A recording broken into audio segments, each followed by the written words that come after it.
Right. Welcome everyone from this session with Jess Salamanca on how to get your business up and running. I had a business, but I always look up for Jess's Instagram stories and all her information. And I've copied a lot of her productivity tips. And she seems to have a lot together because she's always shuffling like 10,000 things. And sometimes she's working from Spain, which is also a dream. So I'm really excited to know some of your tricks, Jess. Thank you so much for being here. For everyone watching now, please let us know if you have any questions, pop them in the chat. We'll get to it. Otherwise, for those of you who are receiving the recording, you have some time to watch it, and please connect with Jess afterwards to tell her what you've learned. And I apologize in advance because I've been suffering from hay fever. So I'll mute myself for most of the time so you don't have to listen to this. And with that said, Jess, welcome, and please take the stage. Amazing. Thank you so much, Isabel. Really, really excited to be here. Hi to everyone, whether you're watching live or you're watching the recording. I have the chat open, so if you have any questions or anything like that, feel free to let me know. And if you have any questions and you're watching the recording, feel free to just send me a DM or an email or anything like that, and I'm super happy to help. So today's topic is how to get your business up and running, which is quite a broad topic, not gonna lie. So hopefully we do our best to kind of like go through all the stages, but I know there might be questions, and I feel like each stage could be a masterclass of its own. So feel free to drop me any questions. So for those here live, feel free to let me know what's your business or what's your business idea, depending on what stage you are, whether you have started or not. So yeah, feel free to put that in the comments so we can get to know who is in the room, and let me know what kind of like industry / category you are in, so I can hopefully help you the most. With that being said, who am I? Who am I to give this talk, if you are wondering? So hi, I'm Jess Salamanca. My Instagram is there at the bottom if you want to do a little bit of Instagram stalking, fair enough. I'm a 6-figure founder turned business coach.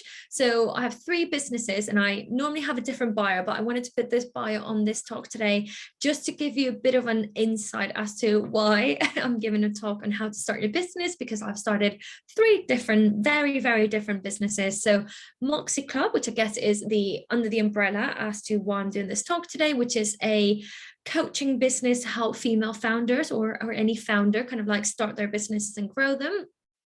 GoKickstart, which is how I met Isabel, which was a business helping small businesses get access to the government's funding for the Kickstart scheme.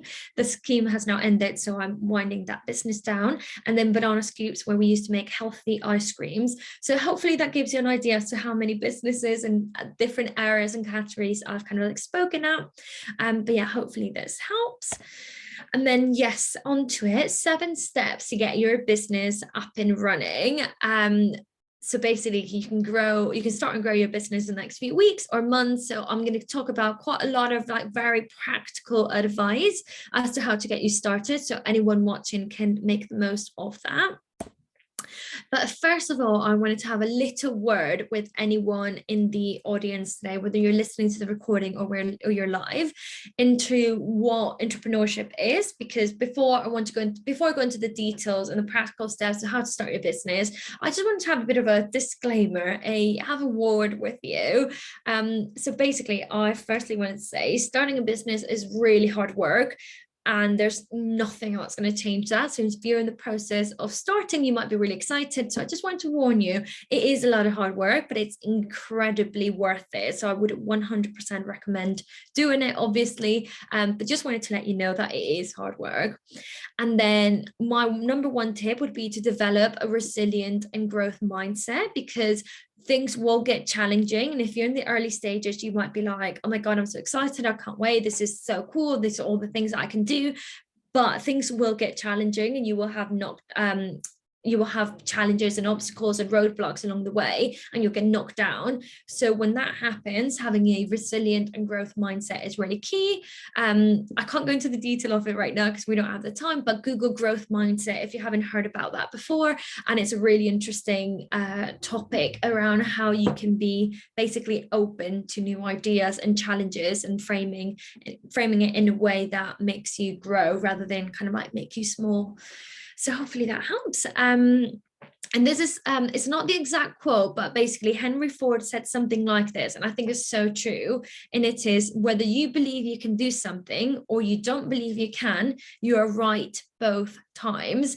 And that just goes to show how important mindset and resilience is, because in self-belief, actually, if you believe you can start your business, you will. If you believe you can't start your business, or you're not ready, or you don't have the tools, you don't have the experience, anything like that, then you're also right, because you won't be able to do it. So mindset is incredibly key. And I know this talk is more practical, but I just wanted to mention that, so you bear that in mind as we go through. And then just a bit more of a practical point, but if you are quitting your job in order to start your business, I'd recommend having 3 to 6 months worth of savings as a buffer, unless you can start making money straight away. It really does depend on what type of business you have and how quickly you can start making money, but that would be my recommendation if you are thinking of quitting your job. So straight on to it, the practical information. There are 7 steps, and I've added a bonus one because I think it's really important to take care of yourself. So we're going to go into each of the steps, so don't worry about writing anything down at the moment, but these are the 7 steps that I think anyone and everyone should be doing before starting a business. So first of all, you have your idea. So hopefully anyone listening to this talk either has an idea already or may even have a business already. If you've already started your business, it's really good to go back to these questions. So don't think like this is not for you anymore if you've already started, because it's really good to kind of like go back to basics. So you want to start with number 1. What is your business? And I know that sounds really basic, but can you write basically an elevator pitch in 1 or 2 sentences? Can you describe your business and what you do in a very clear way that your customer audience, your target audience, your customers would understand? Then I also want you to think about your why. So why are you starting this business? And I want you to think about it in 2 different ways. So what is the why for the business, and what is the why for you personally? So when I started Banana Scoops, for example, my healthy ice cream business, I had 2 different whys. The business why was to make healthier options in terms of ice cream and desserts available to UK consumers, because I thought that ice cream is amazing. We all want to have it, but it should be healthier, yet still delicious. So that was a business why. And then my personal why was because I wanted to have an impact in the world, and I wanted to be my own boss and have flexibility and freedom to choose my days and how they look. So that's the 2 whys that I had. And I want you to really think about that, your personal why and your business why, because they'll come in at different points throughout your journey. You will need to go back to your business why or your personal why, especially when things get challenging. So thirdly, you want to start thinking about who. So who is your audience? Who is your target audience? And honestly, I could give a 1-hour talk on this, but really briefly, you want to have a very crystal clear idea of who your target audience is. And I do not want you to base it on assumptions. So I don't want you to just sit down in front of a piece of paper, a pen and paper, and say, I think this is what my target audience is. And I think they should be around this age. And I think they like doing X, Y, Z. And I think they're preferred social media channel is social media, and blah, blah, blah. Don't do it that way. Get actual evidence and get actual data to back that up, because that's going to make a really big difference. And the more you know your customer audience, the better you'll be able to serve them, and the better your business will do, unless you get extremely lucky. And then the other thing I want to say about target audience is go really niche. Don't go wide. Don't go, again, Banana Scoops is an example. Don't say anyone that wants to eat healthier foods, because that's like 50% of the population. Go more narrow than that and say, I'm going to start with vegans actually. and vegans that want healthier options. Like that's super narrow. Or you could say, I'm going to start with moms who want to give their kids healthier ice cream options, or gluten-free market. And, you know, that's in the food industry, but I'm sure you can relate to that to whatever industry you have. I want you to go really, really niche and start smaller, even though it may seem that you're cutting people out. The best example I can give you is, if you have a heart problem, do you want to go to your GP or do you want to go to a cardiologist? 100% cardiologist. So don't try and be a jack of all trades. Don't try and target everyone and anyone. Trying to be basically a cardiologist. Try to be specialized, because you are more likely to stand out in that way. And this is proven and proven and proven. So I know it's hard, but niche down. Okay, once you have kind of like this, like what your business is, why you're doing it, who's going to buy from you, you need to figure out where you're going to sell. So you need to figure out your routes to market. So are you going to sell online? Are you going to sell physically? Are you going to sell through marketplaces like Amazon? Are you going to sell on your own website? Are you going to sell via DMs on Instagram? Are you going to set up your own shop? Are you going to sell through wholesalers and distributors? Are you going to sell in supermarkets and big retail shops? Tons and tons of questions. Are you going to sell through app? Is it a subscription model? Loads and loads of ways you can think about it. So try and get really detailed what your route to market is when you start thinking about this. And then I also want you to do some competitor research, which is going to help kind of like fill in the gaps for the 4 previous questions. And I want you to look at what the competitors are and what do they bring to the market. What's your USP, the unique selling point? As an example, through Moxie Club, I do female founder events around London. And for example, I did an evening event on a Thursday, which was a guest panel session. So people would come in, it's a bit of networking, have a drink, and then listen to a panel talk. And if I were to say, who are my competitors? I could say it's other business events with a panel talk. Sure, that's the most similar ones. I could also say it's any kind of like business networking event, which is much wider. Sure, that's kind of like moving a bit wider. I could also say it's any event on a Thursday night that's selling tickets, because people will have to choose between going to my event or going to a gig. And then also I'm competing against the idea of staying at home and watching Netflix, because that's another option that people have. So that's what I want you to think about when you're thinking about competitors, like who's doing exactly what you're doing. So with Banana Scoops, it's healthy ice cream. Who's doing other types of ice cream? Who's doing other types of desserts? Who's doing other types of diets, for example? Like you could not have dessert at all. And then your marketing will change depending on who you're thinking about. So it's really good to have this like really deep understanding of who your competitors are and what customers are choosing between you and something else. So it could be literally nothing. So you might have to convince people that they need to buy your product, or it could be something really similar. Okay, so hopefully now we have the idea. So we're going to get started. This is kind of like step number 2. And this is a lot of like basic stuff and admin stuff, and kind of like, I see this list as a bit of like a checklist of all the things that you need to do. So first of all, you need your business name. That's probably quite basic. But also when Banana Scoops, I had all of this done before I even knew what the business was going to be called, because I wasn't sure what to call it. So you might be at a point where you need to do that. So what's your business name? You need to choose a business registration. So are you going to be a limited company, or you're going to be a sole trader? There's quite a lot that you need to consider before choosing this. So do some research, but I would say limited company has the advantages that the company is not linked to you personally. You're a director, but you're a separate entity to the business. So if the business folds, they can't come back for you for any debts, for example. But it also has increased costs and increased admins, because then you need to submit your kind of P&L and your balance sheet and all of that to Companies House. It costs £13 to register. You just have to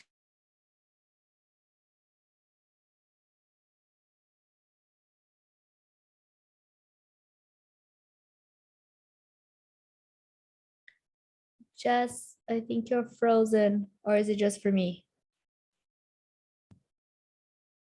submit as many reports. but you and the business are like the same thing. So if something happens with the business, something goes wrong, then you're like individually linked to it. So something to bear in mind. And then you will need to do self-assessment reports in order to tell HMRC how much money you've made and how much tax you have to pay. Thirdly, you want to look into intellectual property. So if you've chosen a name, make sure that that name doesn't have any IP issues. So I don't know what's a brand, looking around me to see, but if I have a drink and I want to name it Coca-Cola, obviously I can't do that. And that's a really obvious one, but there'll be loads and loads of examples of that. So if you go into IPO, the Intellectual Property Office for the UK, just Google IPO, you can search keywords and certain things to see whether that's been taken or not, and whether you can use that that business name or not. And then you can also trademark your own name and potentially any copyright or any patents, depending on what kind of business you have. But I would definitely say protect your business name at least. You can protect other things. So with one of my ice creams, we called it vanilla. So vanilla with a B, because it's all made from bananas. And we tried to trademark that word as well, for example, so competitors couldn't use it. So something to bear in mind. Intellectual property is actually quite easy. I was really panicking about it, and I thought I had to spend thousands on a kind of like IP lawyer, but I didn't. I did it all on my own. It was fairly easy. I got the trademark. It does take 2 or 3 months because it goes through like a whole process. But in terms of you actually doing work, it takes you 10-15 minutes. But obviously, you want to do some research before that. And I think it currently costs around 150 quid. So again, not super expensive, and definitely something you want to do. Once you've got all of this, you also want to get your social media handles, buy the domain, start your website, and get your email set up as soon as possible. It's just going to make you a little bit more professional, and it's better to have all the social media handles kind of like booked, even if you're not using them straight away. And same with your domain. So I bought bananascoops.com, I bought bananascoops.co.uk, things like that. Same with Moxie Club. So you want to buy those quickly. If you're not sure where to do that, I would recommend going to GoDaddy. I think it's godaddy.com or godaddy.co.uk. You can write what kind of domain you want, and it will tell you whether it's available, whether it's not available, and what cost there is to each domain. So it's quite easy. Again, it might feel a little bit intimidating, but it's quite easy. Website, I would recommend Squarespace if you're service-based, and Shopify if you are product-based. It's quite easy as well. All of these are around like 20-25 pounds a month. You can design your whole website yourself. I've always designed my websites myself, and it's been fine. And they're quite easy and user friendly, and they have really good customer support, and like you can search how-tos a lot on Google. So I'd recommend doing that.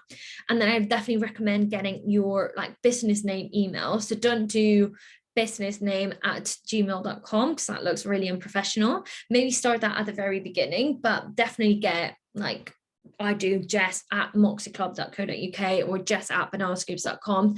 Really important to do that.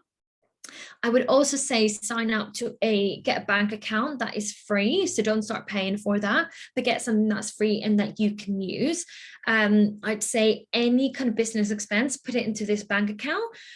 If you're a limited company, you need a business bank account. If you're a sole trader, you can just use another personal bank account.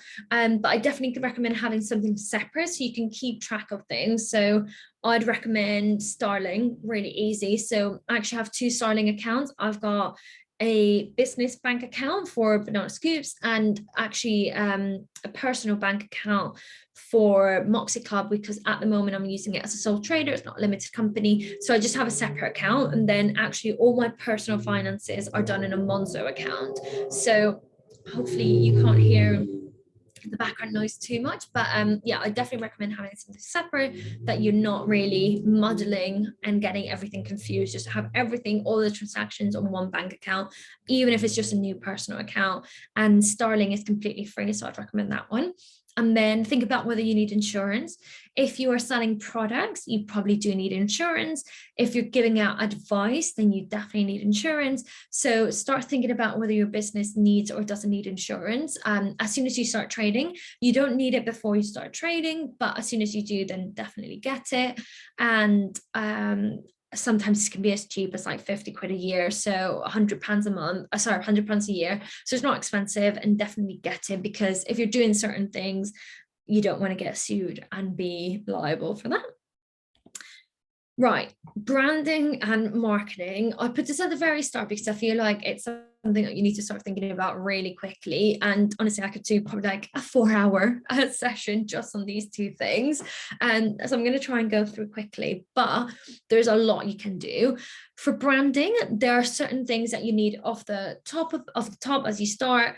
You don't need it to be perfect. So you may or may not want to work with an agency or a freelance graphic designer slash branding expert, or you can do some things on your own. I don't have a photo, but the first logo that I did for Banana Scoops was I did it on Canva, pretty basic. Canva actually has quite a lot of logo templates. So my parents are opening a restaurant in Spain where I'm from, and I did their logo on Canva just using a template. So there's definitely things you can do.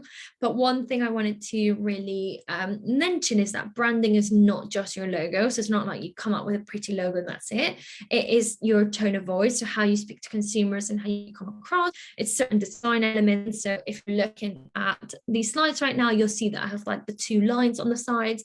That's, I do my like social media posts, my website, all of them have those kind of like curved lines. So it's really important to have that kind of branding. It's a font. So the fonts that you're seeing are my fonts, and I always use the same ones. It's the color, so I always use the same colors. So there's a lot for you to think about. That's not just your logo. You also want to have your values and your mission written out, and your positioning in the market. So where you want to be in the market and how you want to be seen. So that's all kind of like branding. So that's like the basics of what your business will have kind of like to the exterior world. You could also put website and stuff like that there. Sorry, it feels like my street is really loud today. And then you want to think about marketing. So you want to think about where you will sell. So we kind of touched this point a little bit in point number 1, but is it your website? Is it retailers? Is it shops? What is it, and where will you sell? And what can you do to drive people onto that? So whether it's driving people onto your website, or is it driving people into stores, or is it driving people to buy through B2B? Those two are really different things. So you definitely want to be looking into that. You want to look into your USP, so unique selling point, which is basically how are you going to differentiate yourself? And I think someone has raised their hand. So yes. Yes, I wanted to ask a question. Like, you seem to know so much about all of this, like branding and marketing, which is also big parts of business. And I just wanted to know, did you learn all of this by just doing it? Did you ever work with other people? How was your process to figure this all out? Yeah, so I started my kind of like career in marketing. So I was marketing executive for a few startups. I've only worked with small businesses and startups. So I did a lot of that, but I think the vast majority I've learned through doing through either my businesses or a little bit in the startups, but yeah, mostly my businesses, I would say. So it's all kind of like learning on the go. I do have a marketing, a business and marketing degree, so that probably does help, but I'd say that's not as practical as they think it is. That's good to know. Thank you. No worries. So yeah, so your USPs and your messaging. So basically, how are you going to sell these products? What are you going to say? What values are you going to mention? What benefits? What features? And what's going to set you apart in the marketing? Then how will you reach your consumers, and how will consumers discover you? So are they going to find you on social media? Are they going to find you by speaking at events like I'm speaking today? Are they going to find you literally physically in a shop by going into Tesco's and finding your drink on the drinks aisle? How are they going to find you? So think about basically, how can you turn people who don't know you at all, who have no clue who you are, into people that then know you? And I think with marketing, you have to build on the like, know, like, trust, and then they buy. So you need to get people to firstly know about you. Who on earth are you? They need to start liking you. So now that they know that you exist in the world, they need to like who you are and what you stand for. And then they need to trust that what you're saying is real. And then they'll obviously will buy from you afterwards. And this process can happen in literally a matter of seconds, or it can happen throughout a whole year. It depends on the marketing lifetime of your business. So just bear that in mind. And then once they get to know you, how will you actually convert them into kind of like trusting you and buying from you? So you're going to use a blog, SEO, search engine optimization, word of mouth and referrals, local marketing, PPC, social media, PR. As you can tell, marketing loves jargon and what's it called when you have letters instead of the actual words, like PR for public relations. So yeah, acronyms actually.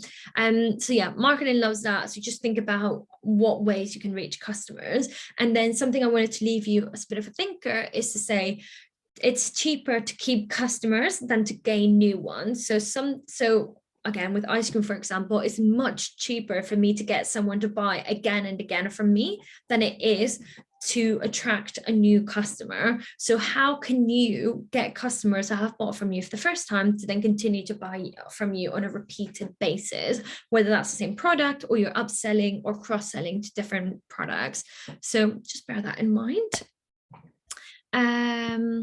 Step number 4, products and services. So now we need to refine what it is that you're actually selling. And I've separated these between a product-based business or service-based business.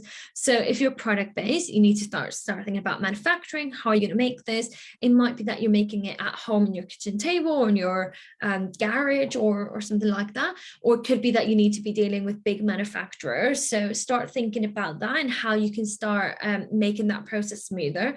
So with ice cream, with banana scoops, for example, I started making it at home, but then I very, very quickly started engaging with proper manufacturers.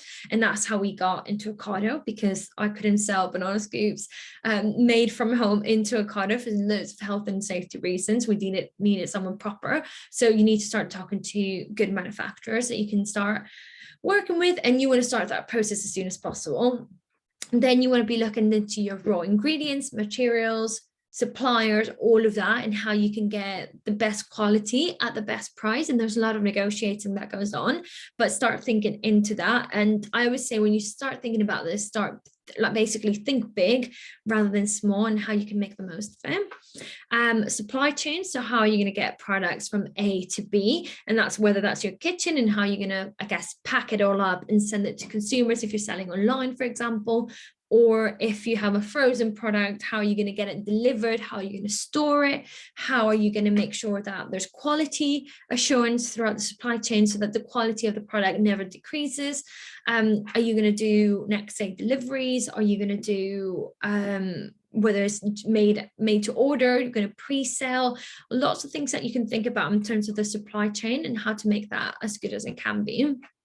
And then with product specifically, you want to look into your margins. So if it costs you £1 to make and you want to sell it for £3 and your margin is there £2, but it's most likely going to be it costs you £2 to make and you're going to sell it for £2.50 and your margin is 50p. That happens quite often. Margins tend to be quite small, but a good kind of margin to go. It does depend industry to industry and categories, but I would say you want to be aiming between 40 and 50% for margin. Sometimes you most likely will start between 20 and 30, and that's quite normal, but you want to make sure that you can get to 40, between 40 and 50 or 40 and 45. So just bear that in mind.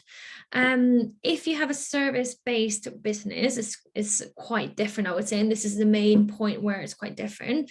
But you want to work out what services will you offer, because you might say, okay, I want to be a freelance graphic designer. So you really want to look into exactly how you're going to do that. Are you going to focus on logos only, or are you going to do like whole branding experience?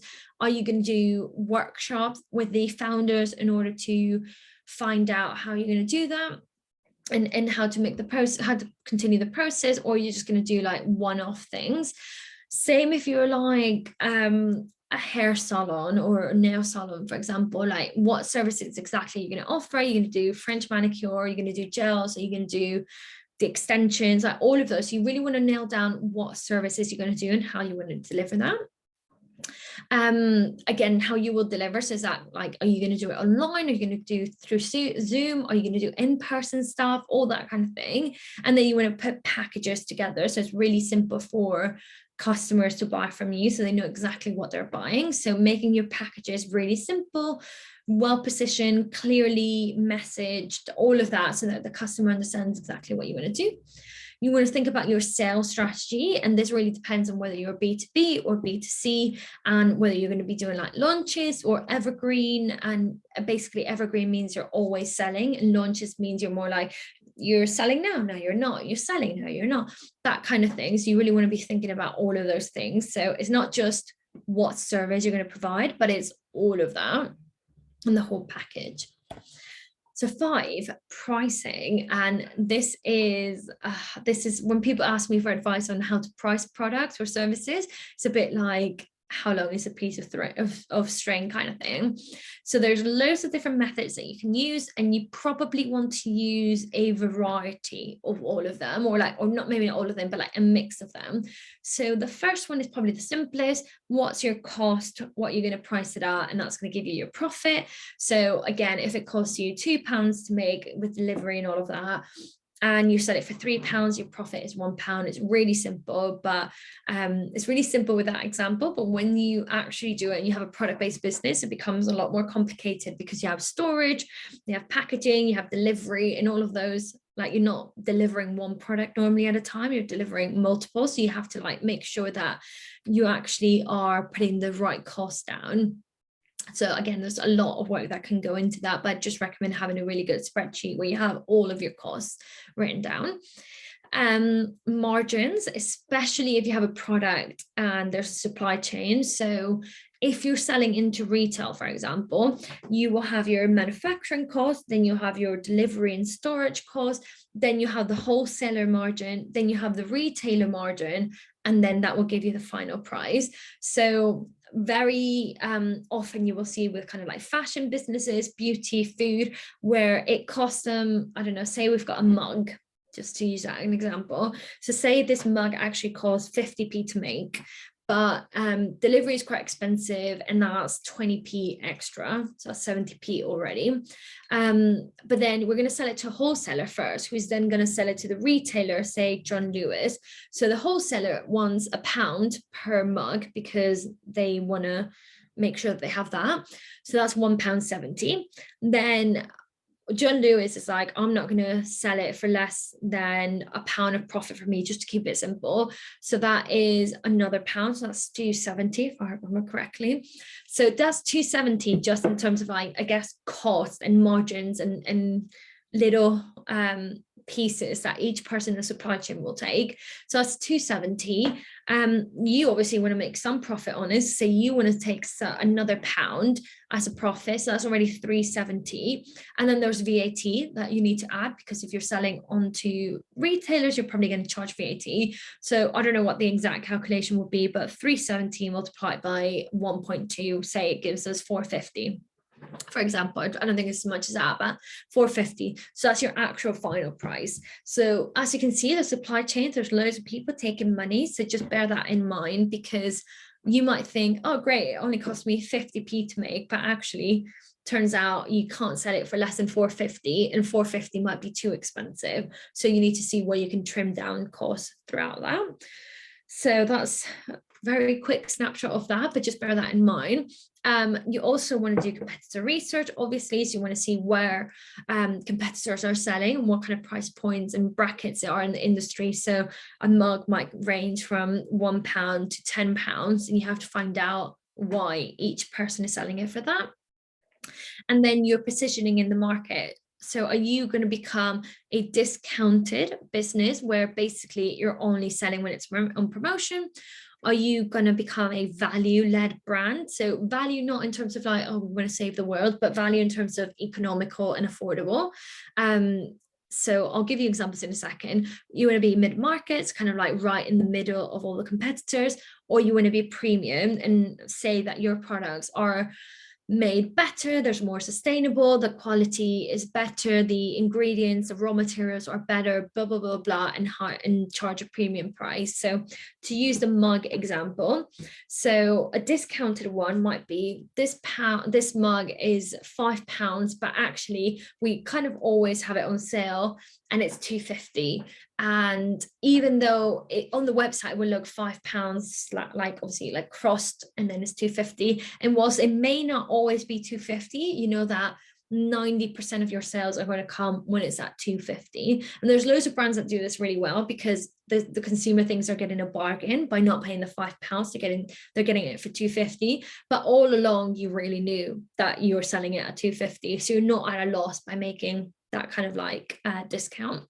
Value could be just the brand that says we sell a mug, it's economical, it's affordable, it's £3, it's basic, that's it. Mid-market will be kind of like the average, so say for a mug, I don't know, £6, and premium could be this like really nice handmade sustainable high quality mug that is £20. So that kind of shows you really quickly in terms of just simple mugs how you can position yourself in the market. You also want to use psychological pricing when you can. So there's loads and loads of studies. So have a quick Google psychological pricing and see which one applies best to your business. But you could be selling something for £10 or you could sell it for £9.99. And the research shows that a lot more people buy £9.99 than at £10, and it's worth the penny that you're losing. You might also want to do something like anchoring, which basically means you have 3 different prices. So you'll see a lot of times when you go online, especially like online software and stuff, where it's like there's an option that's like £1 a month, there's an option that's £3 a month, and there's an option that's £5 a month. And obviously these numbers can change, but research shows that by having 3 different options, you'll most likely go for the medium, the one in the middle. And actually you can see it with like Starbucks, for example. They have like, can't remember what the names they use, but they have like the small, medium and large, and like loads of like fast food things will do that. I think someone is writing on the slides, so I don't know where that's coming from. There's a red line that's appeared. But yeah, psychological pricing. So anchoring. Oh, I'm going to continue. So yeah, so if you have 3 options, most likely people go for the one in the middle. If you only had the one option, you probably have less of a conversion, but because it's in the middle, people buy it more. So just bear that in mind.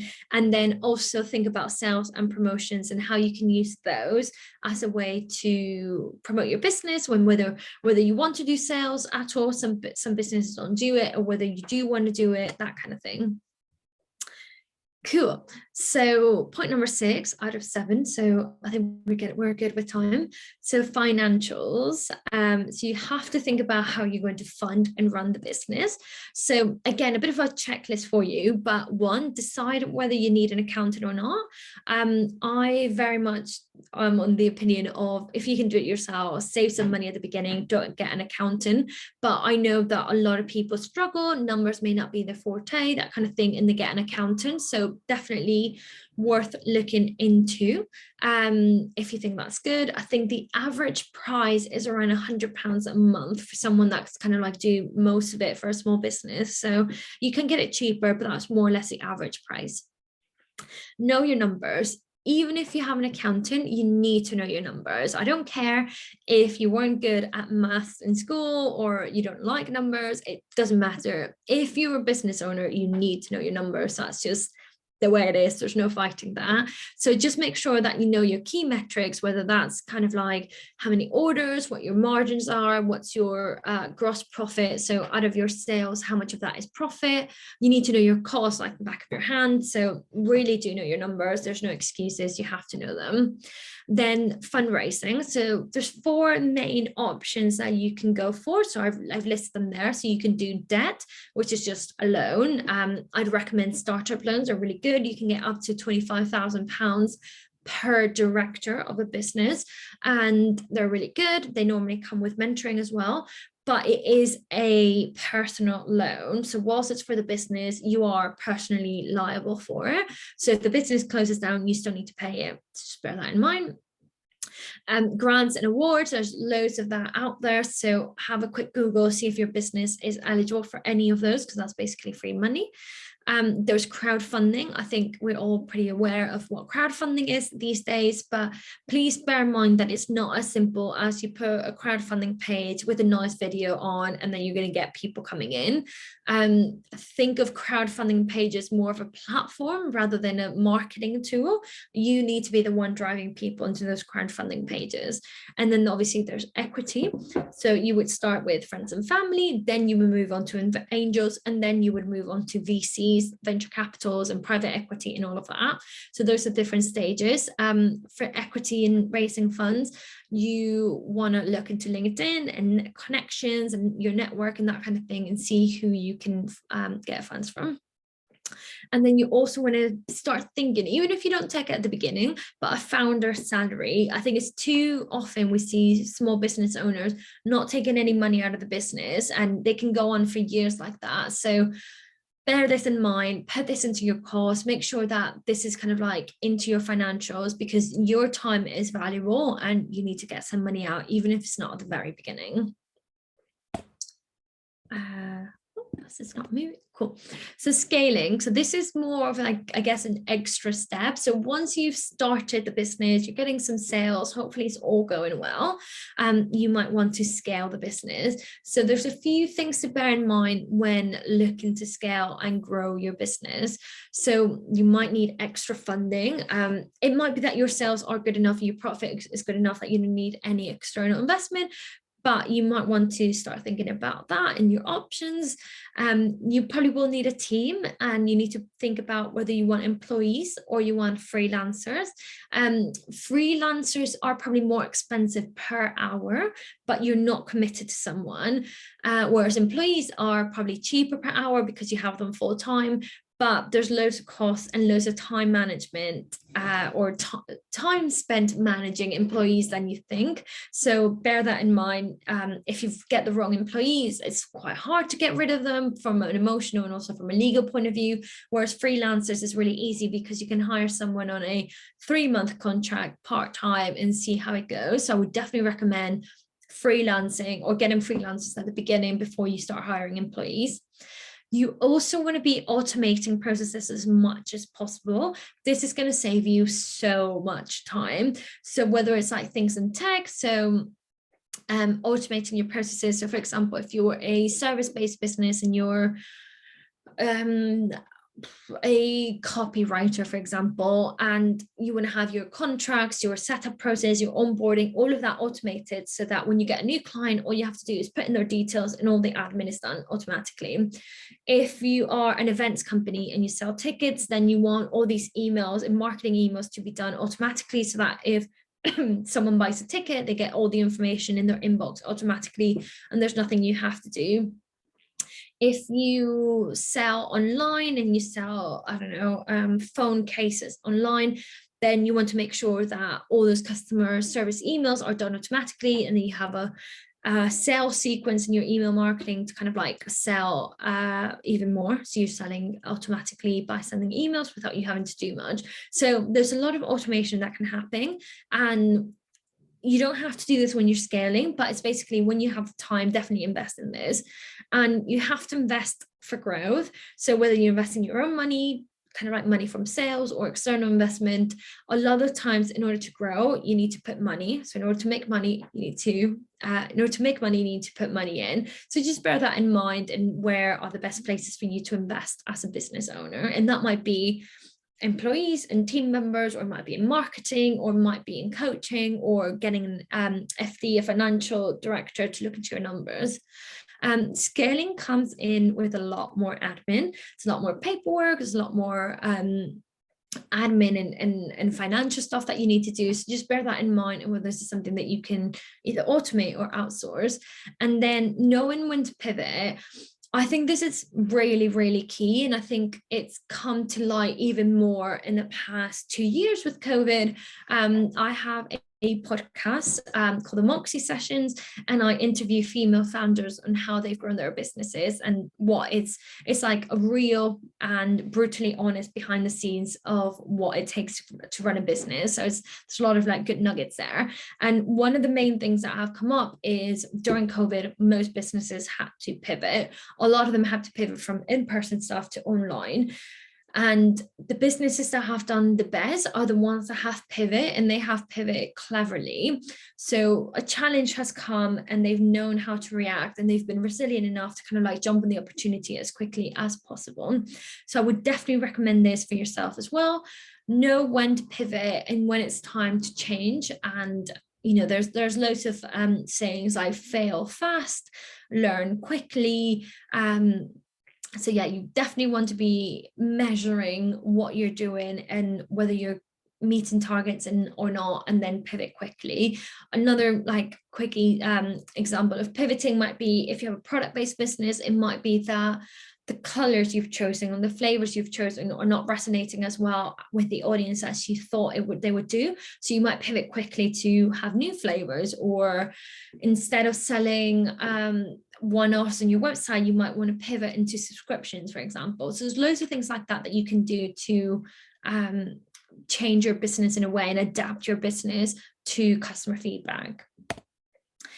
So bonus point, taking care of yourself as a founder. And I'm going to keep this still quite practical, but I think it's incredibly important. And I didn't want to give you a 7-step process to start your business without touching on how to take care of yourself, because the most important thing in your business is definitely you. Without you, there's no business. So we need to prioritize your self-care as much as possible and knowing when to work and how to work. So the first point is integrated work and life. So I like to say integrating instead of balancing, because I feel like balancing, when you say that, you automatically think of like a scale, like a balancing scale, and you think, okay, so I'm either prioritizing work or I'm prioritizing life. So it's not kind of like you're balancing them, meaning almost like implying that they're opposing forces and you need to balance them out. That is not how I see business, and that's not how I see entrepreneurship. I think they should integrate and work together. And I think the way you do that is by really enjoying your work and doing what you love. And whilst you may not love every single aspect of your business, hopefully you enjoy most of them so much that work doesn't feel work. So then work kind of becomes life in a way, or things like making business friends. So you kind of like your friends become both work and life, for example, or yeah, just making sure that you're not working 24/7. That's not what I mean, but that these things work together instead of opposing. So yeah, as a business owner, you have the opportunity to combine them. And I really think that you do that by finding joy, purpose, and passion in your work. So work doesn't feel like work. And I think this is my last slide. Just warning anyone, if you have questions, please start thinking about them now. If you're watching the recording, feel free to DM me. I'll put my links in the next slide. But becoming your best self. So I think this is really important, and it's a good way to take care of yourself and kind of like think of entrepreneurship in a different way. So I want you to think about what are the habits that you can take on that will make you become your best self, your ideal self, the best version of yourself. So things like a piece of advice that I was given at the early stages of Banana Scoops is that I should spend 1 hour every single day, Monday to Friday, working on my sales, because that was the main thing I had to do, was working on sales. And this applies to pretty much every business. And that could be a habit, and that could be every day, 10 to 11, if not longer, I will spend on sales. Another habit you might do, and if you follow me on Instagram, you would have seen this, is Sunday prep. And I talk about this all the time. You should, in my opinion, spend an hour, sometimes less than that, 30 minutes, preparing for the week ahead on a Sunday afternoon or Sunday evening, or whenever you want to do it. You could do it at the end of a Friday work day. basically setting the goals and the priorities for the week ahead, seeing what's in your calendar, seeing what you need to do, and just making sure that you're very clear as to what your business needs to do. So it's another habit that you can incorporate. Another one could be not letting fear and imposter syndrome get in the way. So some of these habits are easier to do than others, and some are definitely easier to track than others, but making sure that you're not letting a fear get in the way of your progress is really key. So I definitely think about that. Link to that, what limiting beliefs you need to let go of. So I definitely recommend looking into that and how you can make the most of your business journey by not letting self-limiting beliefs get in the way. And then action. There's no business without action. So actually, anyone watching this webinar today or in the recording, the main thing I want you to do is think about how can you implement these things, because there's absolutely no point in you joining this webinar and not taking action straight away. You've just wasted an hour of your time. So always take action. And make sure that that is productive action. Again, I talk about productivity on Instagram all the time, as Isabel mentioned, but you want to make sure that everything you're doing is moving your business towards your big goals. So look at your to-do list and think about what is your main goal. And that might just be to launch a super tasty ice cream into Ocado, like it was mine. So look at all these goals to-dos that you have and tick and have a look at which ones actually help you towards that goal in an immediate, and it can be long-term way, but like in a really tangible way, and cross off anything that doesn't get you closer to that, because if it doesn't get you closer to that, you should not be prioritizing it. It should not be on your to-do list. So just think about that. And I think that's it in terms of the practical advice. So I just wanted to say, if you're in the comments, if you're watching live, let me know, what can you do today to move your business forward? And if you're watching the replay, just think about this and get a piece of paper and write 3 things that you can do today, this week, this month to move your business forward, whether that's an idea and you just have to launch it and maybe implement some of the steps we've just spoken about, or whether you're growing your business at the moment and you need just to take the next step. So write that down. And I just wanted to say I've got 2 really good free guides on my website. It's completely free. One is about how to boost your natural productivity. I did say I speak about that a lot. And the other one is how to have a CEO day that helps you work on the business and achieve more balance in your work life. So that's a little bit of like taking a step back and zoom out of your business and see what you should be prioritizing on rather than working in the business.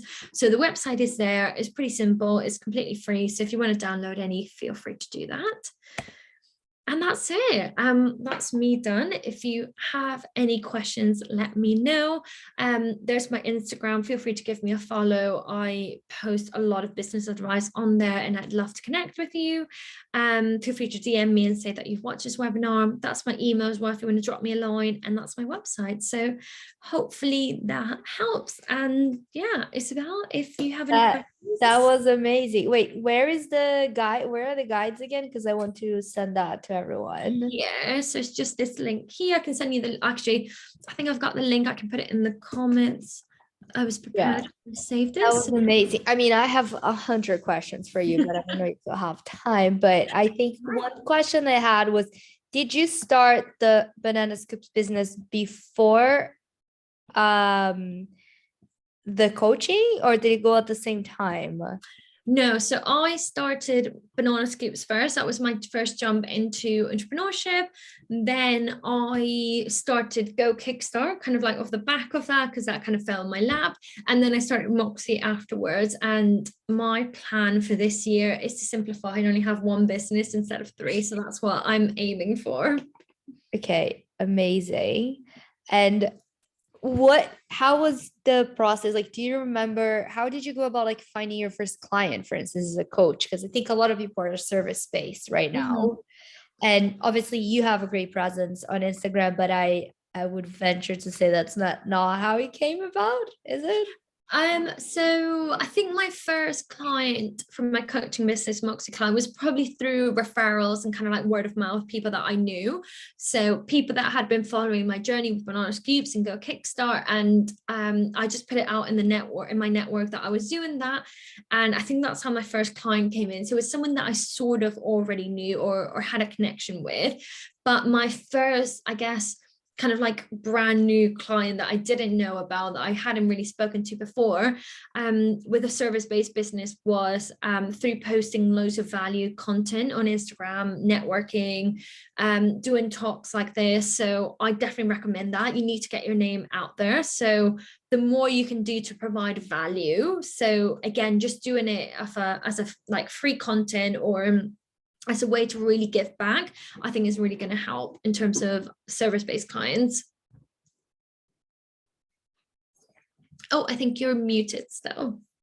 Yeah. You mainly work with sort of like small business and startups. Do you have a specific niche within the niche? Does that help you to sort of frame yourself? Like, how are you positioning yourself in this space? Yeah, so that is a lot of work that I've been doing on recently, actually, and I am focusing on being a performance coach. So instead of so much helping the business, I'm helping more the founder. So I'm a performance coach for founders, and I help them become unstoppable and become the best version of themselves. So whether that's through clarity, productivity tools, mindset work, processes and routines that you can do as a founder, I make sure that work works for you and that you show up as the best version of yourself. Okay, I love that. And then Jess, what do you do? Do you ever feel completely overwhelmed and don't know what to do? Yes, that I think that happens to everyone. That happens to the best of us. So yeah, I haven't spoken too much about it since it happened, but in October, November time last year, I went through burnout and I really struggled with it. And it was weird. It didn't hit me straight away. It wasn't like I felt stressed. It was that my body reacted and shut down. So it happened a few times where it was a Saturday and I woke up and I just felt knackered. Like my body was knackered. I couldn't get out of bed. I was too tired. But my brain and my brain and my emotional state was fine. Because I went to the doctors and they were like, oh, well, is it depression? I'm like, no, it's not depression because I feel fine. But it was just exhaustion. So I literally had driven myself to exhaustion to the point that my body couldn't react. So I've been through that. I felt very overwhelmed, but I made loads of changes off the back of that to make sure that that wouldn't happen again. And happy to say, I feel so much better now. Because yeah, we were discussing this before the session started on Instagram. Everyone's life seems really balanced and so on, and no one actually knows what's going on. Yeah. But what are some of the things, or like, would you run us through like sort of like a day in your life? Like, how do you like to work? Because I know that, like you, I agree that not everyone is meant to work 9 to 5. Some people, I particularly cannot do an application for anything if it's between 2 and 4. It's either a 10 p.m. or a 6 a.m. Like I can't concentrate on big ideas in the middle of the day because I feel like there's too much noise in my head.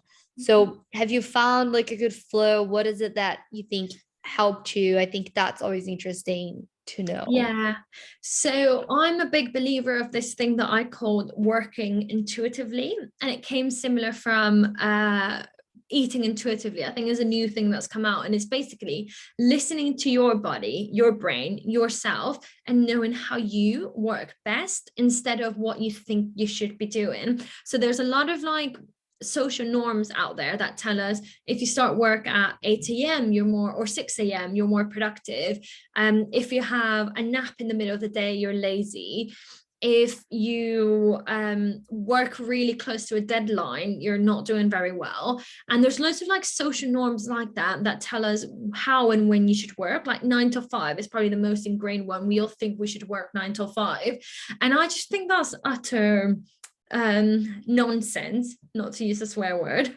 It's nonsense. I think you should learn how you work best. And one of the easiest ways that you can do that is if you went to uni, normally it's the first time when you have lots of freedom to choose how and when you study. And you will probably see that you had certain patterns. So I very much kind of like study or did my essays at very close to the deadline. I would work late at night and not wake up early, those kind of things. And that's how I performed better. And actually, once you go into the work life and into the corporate world, you forget about those and you start kind of like agreeing with these social norms like 9 to 5, no naps, start work early. There's so many books written out there about how you should start work at 5 a.m., for example. And I just don't think that's true. So go back, think about when you personally work better and try to apply that into your workday as much as you can. So that's what I call working intuitively. And actually, this workbook, the one on the left, how to boost your natural productivity by working intuitively, goes through all of that, and there's lots and lots of practical exercises to help you get there. Yeah, I'm definitely doing that and recommending it to everyone. That is amazing. And then just last question before I let you go. What is one, like, either maybe something you could have avoided in terms of a mistake, or like a big mistake you've made, or one of the best lessons you've learned so far in your journey? Yeah, that is so funny you asked me that, because I've been asking that to everyone that comes on my podcast. I had not thought about the answer myself. So a mistake that so I've got a good mistake.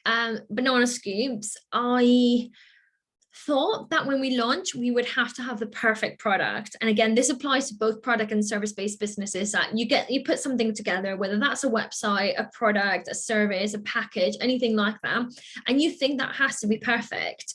And you put a lot of value into that product. And what I did was, I was absolutely terrified of changing the recipe whatsoever.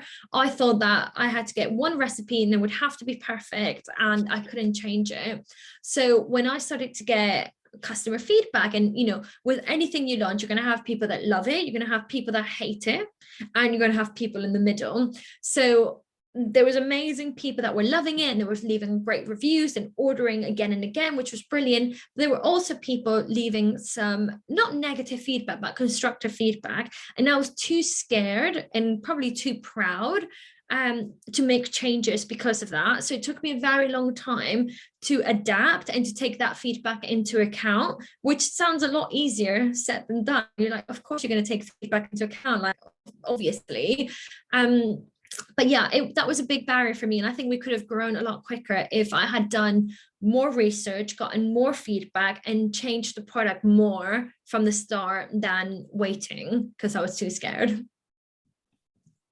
Amazing. Thank you so much for this, Jess. This has been amazing. I have so many things to do now. I've downloaded already all of your resources. I'll pop that in the email. If there's anything else you want to go with the email for the recording, let me know.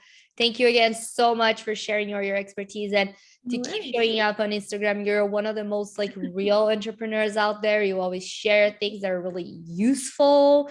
They're not full of fluff. So I really appreciate it. And also, thank you so much for all your support you did for Island Networking, and I bet for tons and tons of other businesses to get Kickstart assistance in. I just had a meeting today with my Kickstart assistants, and I'm in awe with the talented, amazing people that are working with us. So thank you again so much for all that you do for the community. Thank you. No, thank you for having me. It's been a pleasure. I'm really enjoyed this. Thank you so much. And thanks everyone. And I'll speak to you soon. Thanks everyone. Bye. Bye.